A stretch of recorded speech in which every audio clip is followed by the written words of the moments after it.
Blake T. Wilde here, and welcome back to... What the fuck? No, that's not how this show starts. Hey everybody, Blake T. Wilde here, and welcome to the Comic Schtick Podcast, the podcast where comics are my shtick. There you go, that's how it begins. Do I look like I'm crying? Do my eyes look watery? Because I wasn't. I took a drink of this energy drink, and when I pulled it away from my face, it splashed out and it hit me directly in the eyeball. And it hurt. And I'm very upset that I didn't get it on camera. Welcome back. As you can tell, it's just me this time, no special guests. But we are going to be discussing at length, probably, the Spider-Man Brand New Day trailer. The official one has finally, officially released. As always, this episode is brought to you by my Patreon, patreon.com/Smokey'sVideos, and Etsy, blaketwild.etsy.com. Over on the Patreon, you get access to videos early when available. All of my comics are published on there in high-quality imagery, and I'm also doing audio commentaries for the entire MCU. And over on the Etsy shop, you can check out my physical copies of all of my comics. Every purchase comes with a free head sketch of any character of your choosing, fully colored as well. So, it's been a while. I have honestly fallen out of comic book news. I also haven't really been reading comics. Here's my sort of state of the address. State of the address? That's not what it's called. Is it? I don't want to use my one Google for that. Let me know in the comments what I'm trying to say. I haven't been reading many comics recently. Usually I would read them before bed, but I have just, fucked up my sleep schedule. I've been staying up later for, the past several months. My sleep isn't great, and I'm so tired every day. But I just haven't been reading before bed a lot recently. I'm reading, earlier in the day, but those aren't comics. Those are just books. Just boring word books. And I'm working on other stuff. That's why I'm staying up late, is because I'm working on things. I've written a novel. I've written two. One I started about 2 years ago at this point, and I finally went through and did the final revisions, chop it down as much as I could possibly could. I got about almost 30,000 words completely cut out of it from the first draft to this third one. So now I'm undergoing the situation of querying it to agents who hopefully will help me get it actually published. Because if there's one thing that makes you look sad, it's saying that you're a self-published novelist. There's a bit more leniency for a self-published comic book creator such as myself, because that's already something no one respects. But when you say novelist, the people get a picture in their head. Then when you add the prefix self-published to that, they get a very different picture in their head. So wish me luck. It's a horror, kind of sci-fi, but mostly horror story set in small-town Kentucky in 1969. Nice. And it is loosely inspired by the Kelly Hopkinsville encounter, which is one of my absolute favorite alien, extraterrestrial, non-human intelligence encounters and reports of all time. I truly believe it. I am into all of that stuff. I am heavily invested in the Disclosure and whatnot. I don't know how invested I am in Steven Spielberg's Disclosure Day. I have some thoughts about that, but I won't be discussing that today. I could go on and on about all the weird, oddities that I'm into. But that is what it is. Hey, so wish me luck. I already got one rejection, which is awesome. I hammered a nail into the wall right up here, and I pinned the paper onto it. What someone does at a restaurant when the receipt is up. I was inspired by Stephen King. Apparently he did that. And I was like, I got some space on these walls still. I found a nail. Might as well do it. Good incentivizer, I find. So that's what I've been up to. And then I wrote another story that came out to about 130 words. Wrote that about January to February, about a month and a half or so. That is a post-apocalyptic story which came about because I really wanted to write a story about Jedi, but I was also in the idea space of 28 years later, and I really like some of the ideas there. But what am I talking about? I don't know. I'm giving you excuses about why I have fallen out of line for comic book-based information and reading comics altogether. Reading these stacks upon stacks of books that I have just sitting at my bedside on my side of the bedroom. So here we go. Starting it off with some comic book news I know nothing about. Because that's kind of the running segment here on the show, isn't it? For a while it was the crow's nest, caw, where I would talk about crow news, but that really fizzled out, didn't it? So here we go. Dr. Doom enlists Steve Rogers in the war against ultimate evil as Armageddon erupts in the pages of Captain America. If you are savvy enough, you might see what's going on here. It's called Synergy. Obviously, we have Avengers Doomsday releasing later this year. Dune's Day, it's releasing the same day as Dune Part 3. I'll discuss that a little bit. But this is, Doctor Doom, Steve Rogers, two major elements of Doomsday, the Avengers film, the fifth Avengers film. And if you've seen the leaks online, the rumors online, you'll know that those two are going to be clashing, possibly. I hope not, because none of those fucking things make sense. And I don't think any of it adds up. But I guess we'll see. So this event, Armageddon, as it's called, coming out of Chip Zdarsky's Captain America. It's also a Chip Zdarsky event. The last Chip Zdarsky event I read was Devil's Reign, which I was not a fan of at all. So this June, Avengers Armageddon changes the face of Earth's mightiest heroes for a new age. The upcoming limited series by writer Chip Zdarsky and artists Frank Alpizar and Delio Diaz spins directly out of Zdarsky and Valerio Scheithe's run of Captain America, which also kicks off a new arc in June with Captain America number 12. The current arc sees Captain America accompany the all-new S.H.I.E.L.D. into Latveria to maintain order in Dr. Doom's absence. They're doing that again? But Thaddeus Thunderbolt Ross, aka Red Hulk, is determined to enact revenge on Latveria, and his actions have dire repercussions. Both for Captain America and the world, as the world and a new team of Avengers unites against Red Hulk in Avengers Armageddon. Captain America finds himself enlisted in a startling war against his will, serving at the behest of Dr. Doom. Doom, this is the funniest part, because I didn't think I was going to include this, but then I saw this part. It's just so fucking funny. Doom, not seen since his fall in last year's One World Under Doom. I am going to use my one Google. I should have looked this up beforehand. When did that last issue come out for One World Under Doom? When did that end? That ended in November. So Dr. Doom, oh my god, he hasn't been seen since November. Also, didn't he die or something? I saw a comment that brought up the last will and testament of Doom or something like that was also another Doom event. What? This is so dumb. It's so Doom. Dr. Doom needs Cap's help for his most ambitious plan ever in a shocking arc that continues to boldly redefine Captain America and Dr. Doom's dynamic. What dynamic? Is the dynamic they're redefining the fact that there now is one? And serves as a key companion piece to Avengers Armageddon.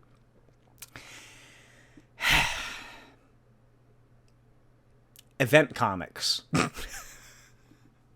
What else can you say other than event comics?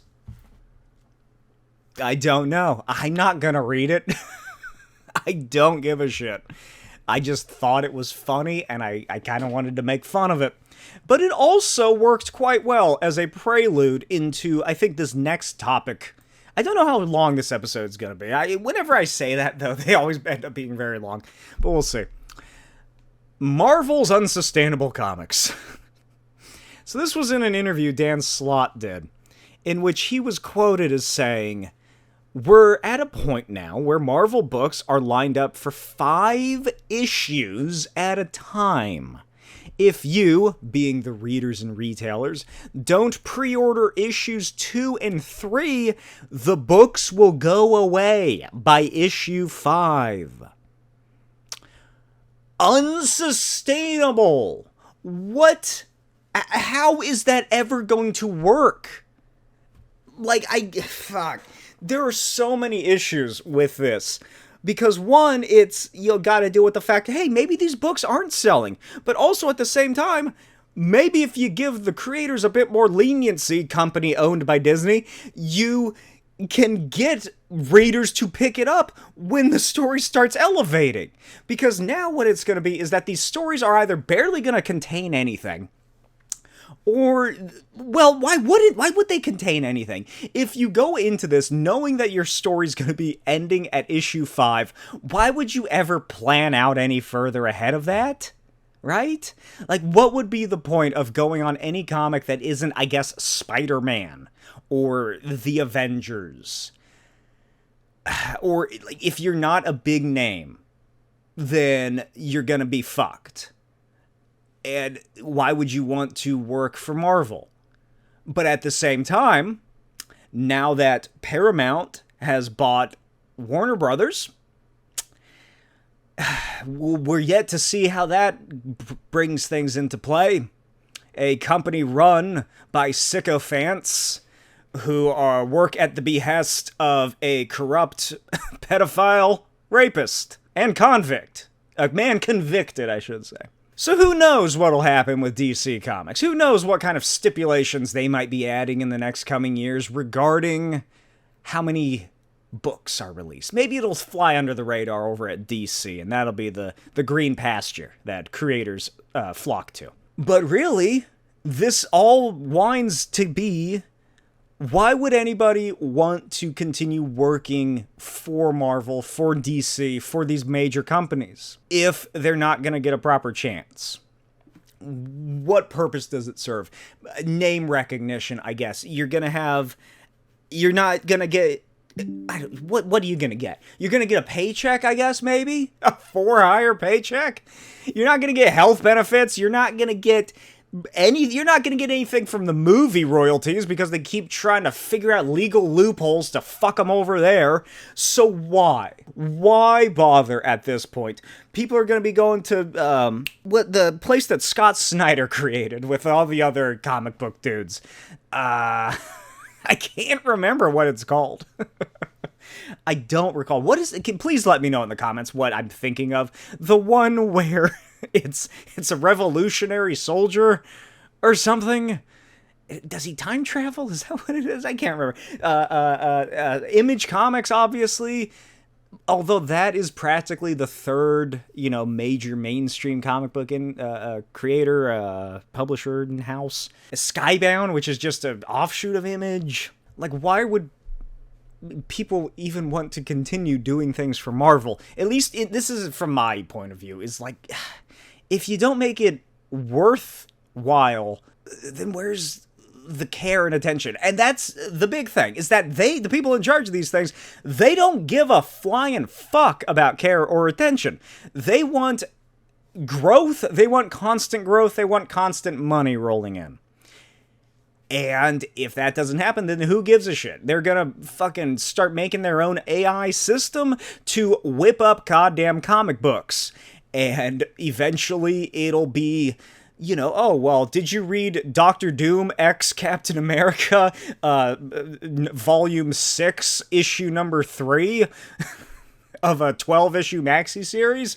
It's written by a computer and illustrated also by a computer, but sometimes a person has to go in there and fix things. And even if it doesn't sell, who gives a shit? It's just an intellectual property farm.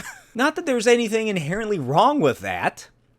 I mean, I suppose there is. It's practically keeping a cow locked in a cage and just constantly milking it for whatever it is you can. But I don't know. It's just depressing.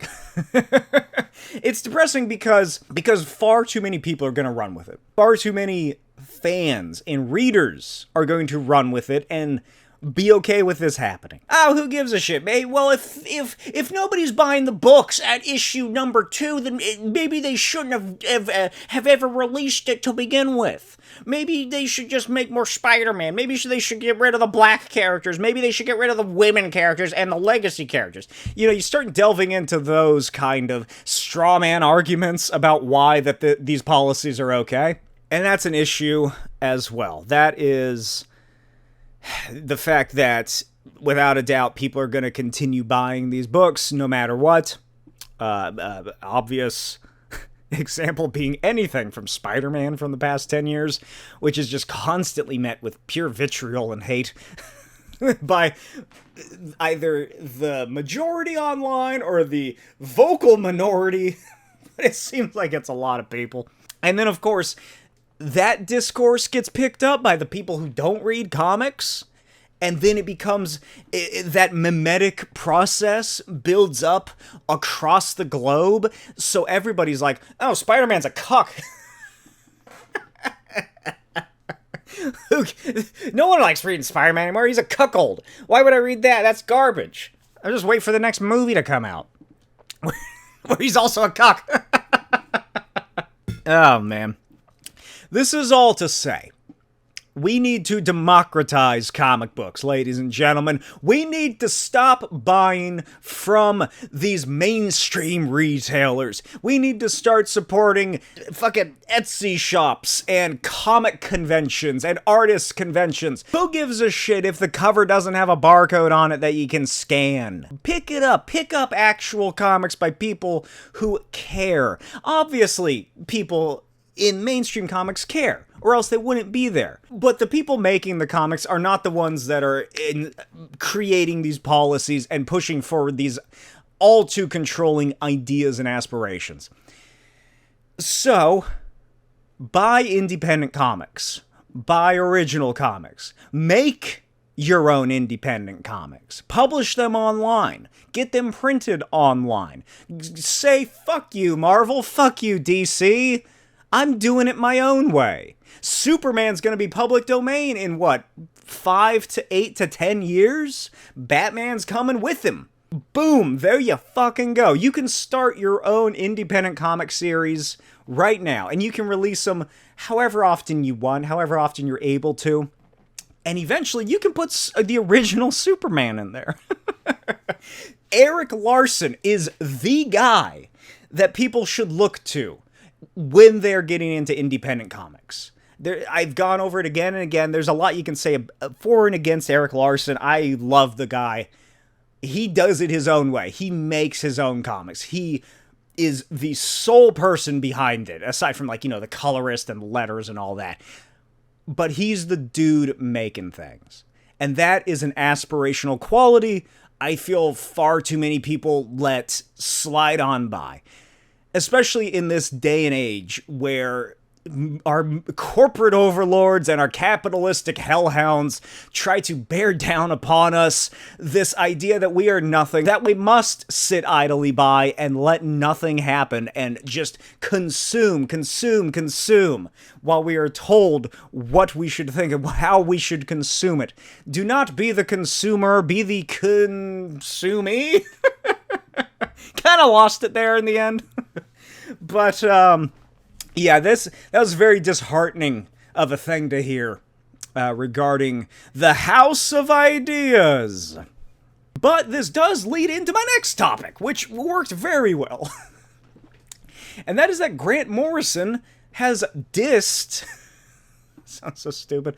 Grant Morrison has dissed Lanterns, the HBO Max original show, Lanterns, the show that I made a short clip about that no one has still yet gotten the joke of. There you go. If you've made it this far, go check out that YouTube short, or I posted on my TikTok as well if you want to boost those ratings. Because I have not watched that teaser trailer yet. I'm gonna go in blind to the show. And then I'm gonna do my stuff. I'm gonna do my audio commentaries like I did Peacemaker or whatever. But no one has gotten the joke. It's kind of hidden. You gotta sort of pay attention to what's going on and what's being shown. But there's something else. There is a very unsurface level story being told in that dumb video I made. So on Grant Morrison's Substack, Xanadoom, I highly recommend you subscribe to it. It's very good. I really enjoy reading it. There's apparently a clip of Damon Lindelof saying that the reason it's called Lanterns is because they thought the green part of it was stupid, so now it's just called Green Lanterns. They're like, oh, it's silly, that's dumb, that's childish.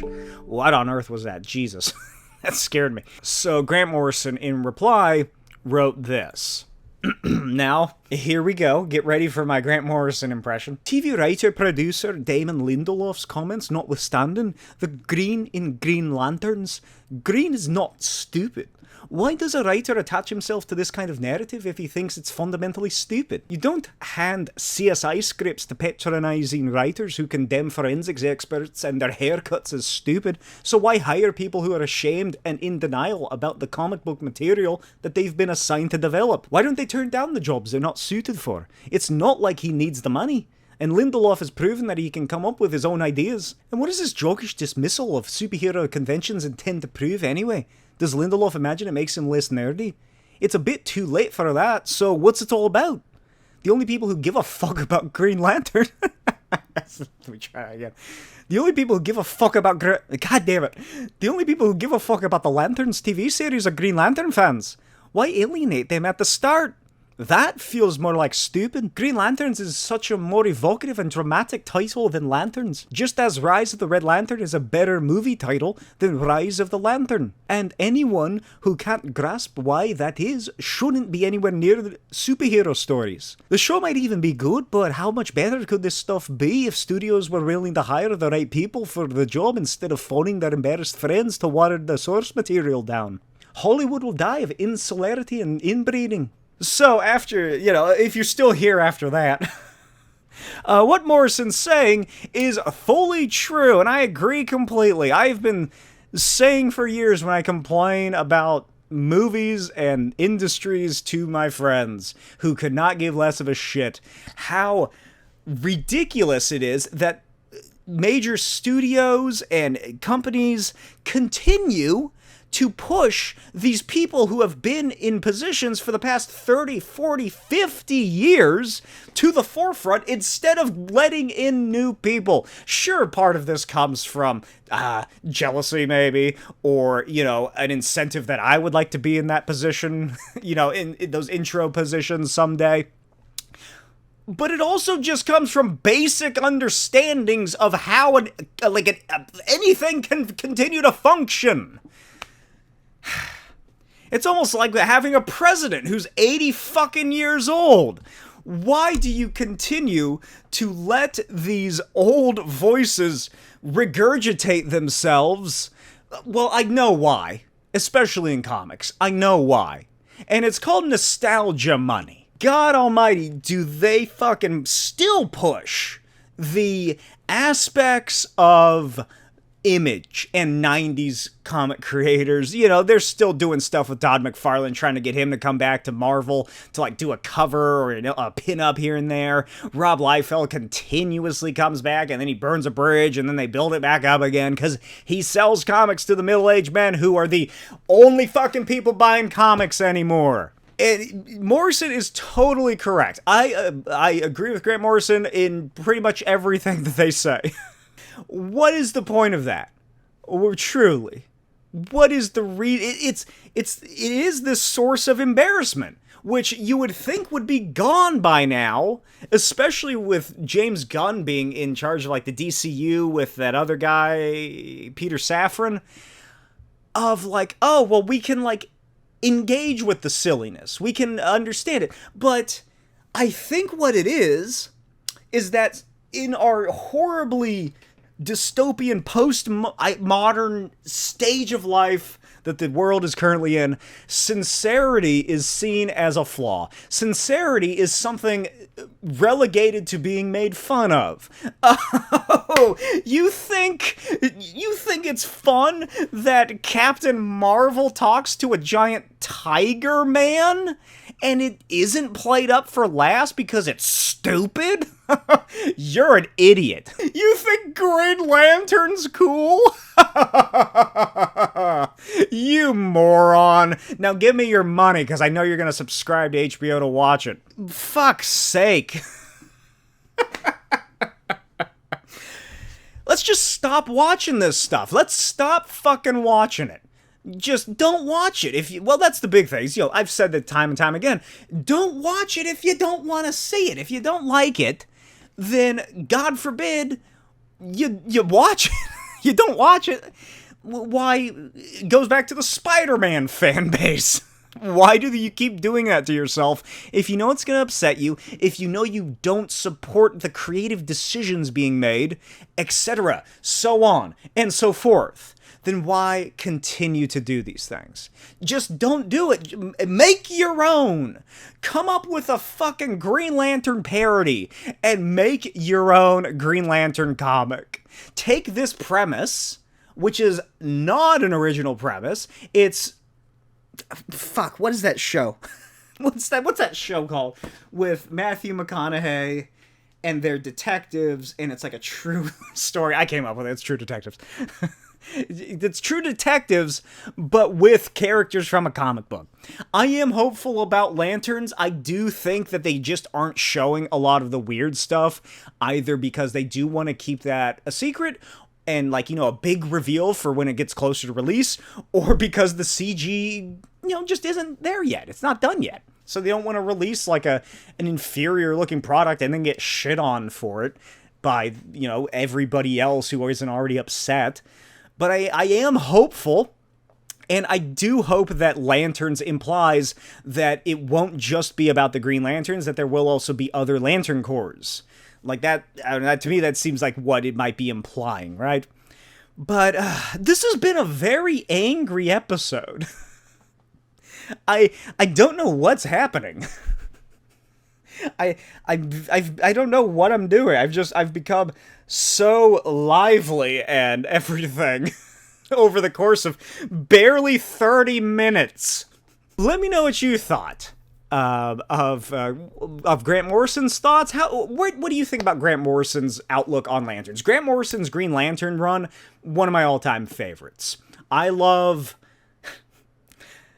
the Grant Morrison Green Lantern, the Silver Age Classic Green Lantern, and Green Lantern Mosaic. Fun fact, Green Lantern Mosaic was the highest selling Green Lantern comic before the Jeff Johns series. But those are like the only Green Lantern books I've ever really read. I've, picked up some trades here and there. I've never read Jeff Johns. I don't give a shit. I don't really like Jeff Johns. But let me know where you kind of stand on the Lanterns idea and the show itself, on what Grant Morrison had to say, if you could understand my terrible accent. All right, now we move on to Dune Part 3 teaser trailer. The next live-action thing. Wow. It looks fucking awesome. I cannot wait. I love the first two Dune films. I love what of the books I have read and what of the books I have read about. Because even though I do own them all, I have not finished them all. And I should really get around to that. It looks phenomenal, just like the first two, and I can't wait to see the story. I cannot wait to see the general audience reaction to what Dune is about, which is the dangers of following a populist leader who is charismatic and, seems to answer all of your ails. He has the answers. He knows what to do. He's your guy. Frank Herbert wrote it about John F. Kennedy. But it looks absolutely brilliant. I am sad that they aren't going to be making more of them. I haven't watched Dune Prophecy. I don't know if that's good. That's the spin-off show I think it's set in the past, and it's about the Bene Gesserit. But I hope that they continue with either, like, in a perfect world, there would be at least one more Dune movie, and it might do, like, Children of, or Dune, God Emperor Dune, or maybe a little bit of Children of Dune, although I think this one might be mixing Messiah and Children of Dune in together. I just want the giant worm guy. That's all I want. And Leto too, Paul's son, spoiler alert, Paul has a son and he becomes a giant worm. And he's also the god emperor of the universe. I want that. I want to see that. But the kid's in the trailer, or in the movie, he's played by Jason Momoa's son. So, I hope that the film ends with, like, maybe a time skip or something, and we get to see the giant worm guy. That's my major hope for the movie. But, like, in a perfect world, we get maybe, like, another movie, and then, like, one or two more spin-off shows that are just phenomenal. I just love the aesthetic and the style and this weird feudal dystopian future kind of sci-fi that Denis Villeneuve and his teams have created. It's just such a fantastic series. I really am looking forward to it. What I'm not looking forward to are the people who take the chant that's in the trailer, which I will admit I am a big fan of. I was listening to it quite a bit. It's very impactful and very riveting. Taking that chant and likening it, or not really likening it, but I've taken the spice, and I foresee people editing it over things from the Middle East, such as Iran and the war in Iran, and combat footage of Israel, and, you know, what other Middle Eastern conflicts should arise between now and when the film comes out. That is 100% going to be something that happens. Because when the second Dune film came out, people did it with some of the Russian, I can't remember what fucked up Eastern European country it was. No offense. But they put the, is it the Sardaukar? They put their, like, throat singing over top of, like, actual Russian soldiers and be like, holy shit, you know? There's that. And then the other thing I'm really not looking forward to is, again, this kind of anti-sincerity, nihilism, generalization of people being like, okay, I've already seen this happen. Where someone was like, well, you know, everybody's getting excited about this in the trailer because they don't know what's happening. And what's happening is a multi-solar system universal genocide called is it the Muad'Dib Jihad? I can't remember what the term is for it, for the genocide that Paul runs, that it's like 60 billion people die.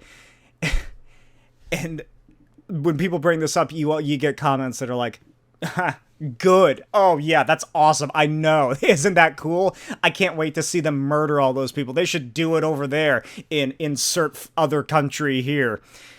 So you're going to get those kind of bad actors, and that's very depressing to see.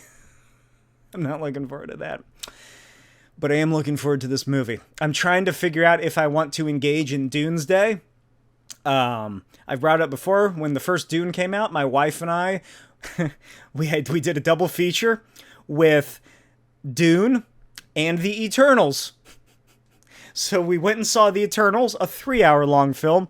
Then we had like an hour in between, so we went out to get dinner. We had some drinks, went back to the theater for another 3-hour film of Dune.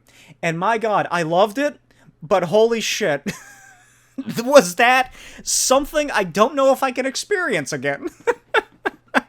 Because at a certain point, it just got to, oh my God, will this movie just end?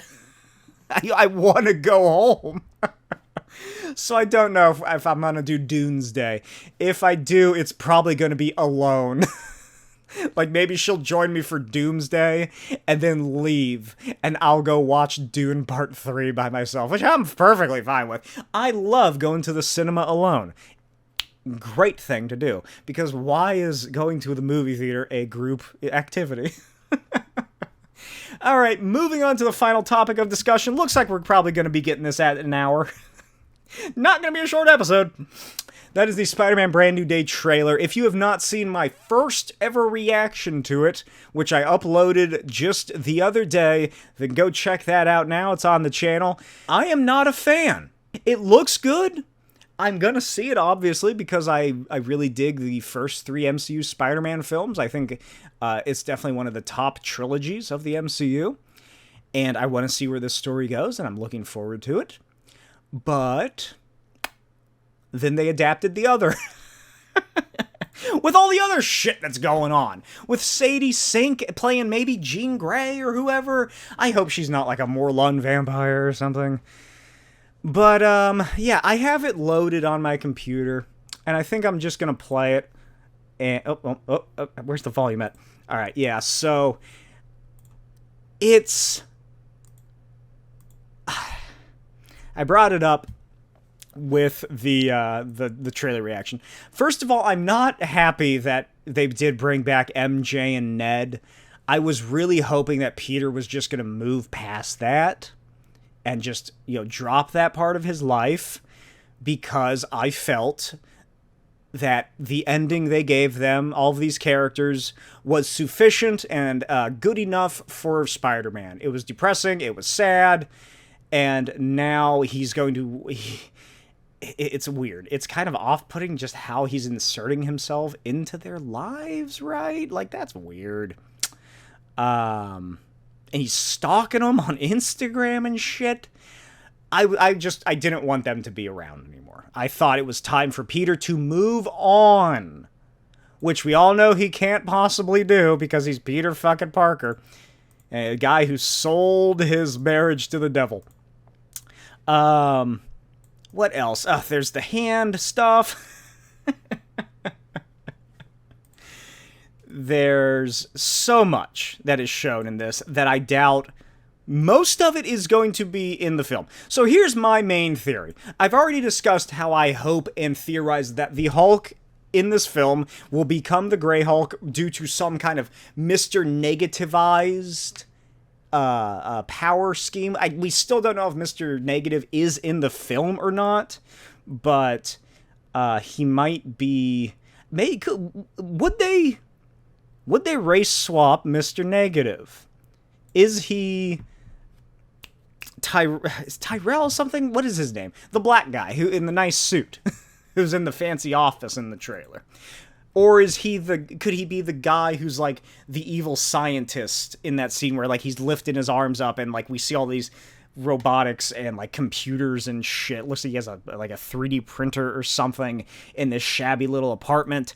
But if Mr. Negative is in this movie, then I see, well, I hope that the Hulk becomes the Grey Hulk, aka Joe Fixit, because, Mr. Negative leads a gang. Joe Fixit is like a mobster dude. I feel like those fit pretty well together. But my other main theory is all of the cool stuff that they show at the end of this trailer, where he's carrying the guy and he's swinging overhead. It's the recreation of the covers where he's fighting Boomerang, where he's fighting the Scorpion, where he's fighting the Hand Ninjas, and they might have edited out a couple of people. Maybe he's with Daredevil and they kept Daredevil out of it, like they did with the in No Way Home, where the Lizard just wasn't there. All of those scenes that I just listed, that big montage right at the end, take a look at like the general atmosphere of those scenes. They all, well, except the only one I can think of is maybe something with the hand, but they all look very similar to the scene at the beginning of the trailer where he's on that steel girder and he's watching MJ and Ned's like Instagram and he jumps off the building and like considers killing himself probably. It's a very overcast day in that that opening, and it's everything else afterward in that montage is gray and overcast. So I see the movie opening up with Peter being depressed, and, he's watching Ned and MJ on the phone, and then he hears, like, sirens, or he's just like, all right, I gotta get back to work, do this. And then we get a montage of these comic book characters. Like, the only one who isn't in a scene that looks exactly like that is the Scorpion. And that's like some scene at night. Yeah, it's at night when they're fighting in the street outside of the Civic Union Bank. So that'll probably be later in the film. That's just, I guarantee that's going to be something that just comes up. Like, Scorpion might show up here and there, but overall, I don't think it's going to be too big of an issue. There is something I did miss in my trailer reaction that I noticed when I was going back and editing it, and that is Sadie Sink does appear.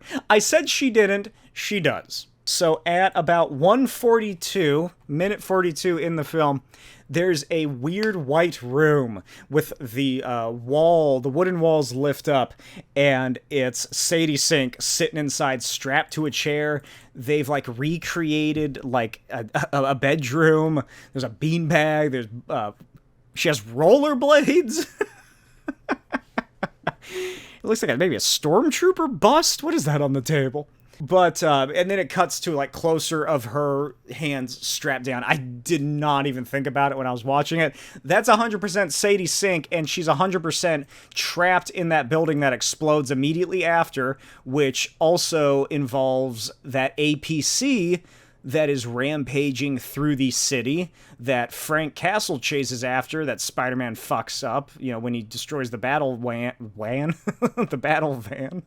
But the most interesting thing is that when he rips off the door and, the Department of Damage Control guys, is that who they are? He rips it off, and it's like some confused old woman who's sitting there smiling at him. And, like, she looks like she just came from the supermarket. And that's immediately followed by the Damage Control guards, like, well, what is happening? Hold on. Let's watch. Okay. So, reenacting it here for the people watching the video, he pulls the hatch off of the crashed APC, finds the old woman, she stares at him, and then her head flies back a little bit, and then when we next see her, she's like grabbing her head and confused. Camera cuts to one of the guards. He like shifts, almost as though someone has taken over his mind, right? Or like a consciousness has entered him. And then he smirks at Spider-Man. His head flies back. And the camera whip pans up to a dude overhead. So, what the fuck is going on? Who is shifting consciousness like this? You would think it could be like Jean Grey, but that doesn't make sense. Like, that's the obvious answer, right? Like, oh, well, obviously it's Jean Grey. She's a telepath. But what the fuck would she be doing like that? Like, she's not doing anything. This, to me, feels far more like a character or someone or something is traversing local brain waves in the area. It jumps from the old woman to the guard to the guy up here to get away from Spider-Man. Like, who could this possibly be? I tried looking it up earlier, and there wasn't really any fits that I could find. Specifically, there was one instance of a Spider-Man character. Obviously, Doc Ock's done it, but they're not going to bring Doc Ock back. Alistair Smythe apparently tries to transfer his consciousness into Spider-Man during the Superior Spider-Man storyline. I doubt that's ever going to happen. I don't think it's going to be Alistair Smythe. I don't know what kind of, like, villains... Like, what villain in Marvel Comics really does this, like, as a thing? Not just like, oh, it's, because their body died, then now they kind of jump... not realities, they jump brains or whatever. Like, it almost feels like a virus going from person to person, like a living virus or something. And what does the guy say? Here, hold on. Let's see. I'm gonna play the scene in the background. There's Keith David. Keith David's in this for some reason? But we can't control. Wait, what did he say? God damn it. We are faced with a danger, but we can't control. We are faced with a danger that we can't control. That line is obviously edited to remove some stuff in the middle. You can hear it. We are faced with a danger and with something we can't control or whatever. Those are two completely different places in him speaking.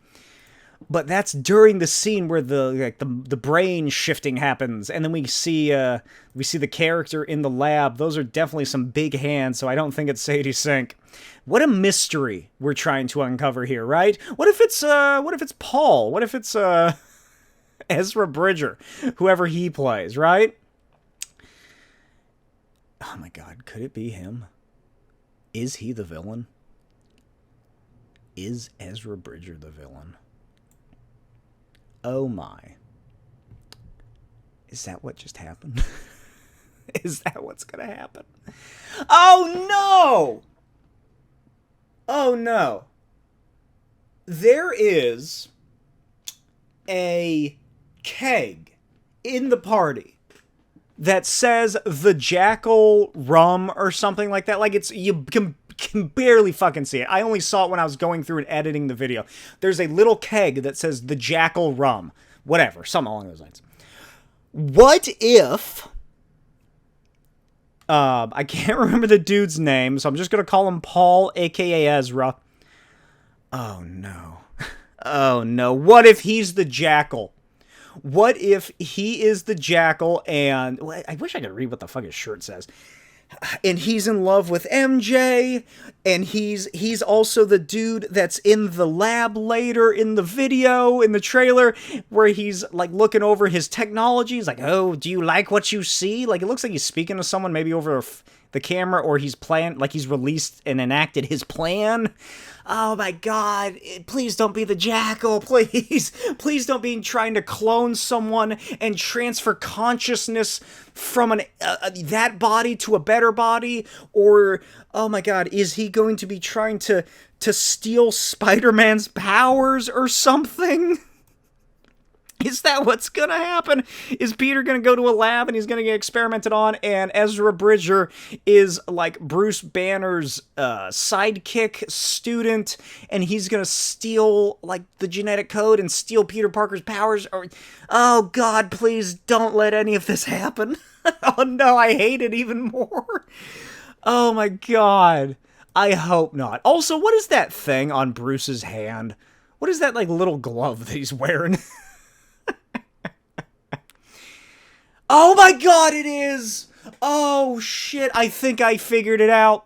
Because later in the trailer, Peter goes to that little lab in the shabby room I was talking about, and it's covered in spiderweb. Ezra Bridger, aka Paul, aka, I'm sorry I can't remember your name, you're a really good actor, I loved you in Ahsoka, is the villain. He is stealing consciousness, or he's evading his own body via, like, transporting his consciousness around or something. In some way, he is trying to steal Spider-Man's body. Or other people's bodies. Oh my god, I cracked the code! I did it! That's what the movie's gonna be about. Sadie Sink's there. I don't know what she's up to. Maybe, I don't know how she comes into play. But I got part of it. What it's gonna be is she's gonna be probably something entirely like just coincidental, like, or no. Oh, that's what it is. He wants to get Sadie Sink because she is a telepath, and he finds out she's a telepath, which is why the mind virus guy, possibly Paul, aka Ezra Bridger, slams the APC into the Department of Damage Control building or whatever, and tries to get in, and then flips his shit and goes into everybody's brains, and then works to, like, get her out of the building and steal her away. And then there's gonna be, like, you know, some way, like, oh my god, there's probably gonna be a scene where Ned his mind gets taken over, and he comes by Peter's place, and Peter is with Sadie Sink, and because she's likely going to be a telepath, possibly Jean Grey, she is going to realize that there's a bad mind in that brain. She's gonna, like it's going to be a normal scene, and then it's going to be a reveal. Like, she pulls him aside, and she's like, that's not your friend. Like, he's been taken over. Like, we need to get the fuck out of here because that's not him. And it's gonna be this real creepy scene where, like, they're standing off to the side, and, you know, Ned's just like, haha, making a sandwich or whatever. And then it's gonna be the big reveal, and we're gonna get Ned as the villain, which everybody has wanted because he's Ned Leeds, and they're like, he's gonna be the Hobgoblin. Well, now I don't even need to watch the movie. Because I figured it out. You're welcome. Let me know what your thoughts were of this episode of the Comic Schtick Podcast. As always, check out my Patreon and Etsy shop. And, what are your thoughts on everything we discussed? The Doctor Doom Armageddon event, Marvel unsustainably creating comics, Grant Morrison's Lanterns Dis, the Dune Part 3 trailer, and, of course, Spider-Man Brand New Day trailer. Do you think my Spider-Man Brand New Day theories and ramblings could in any way be correct? Let me know in the comments below, and I'll see you next time. Bye!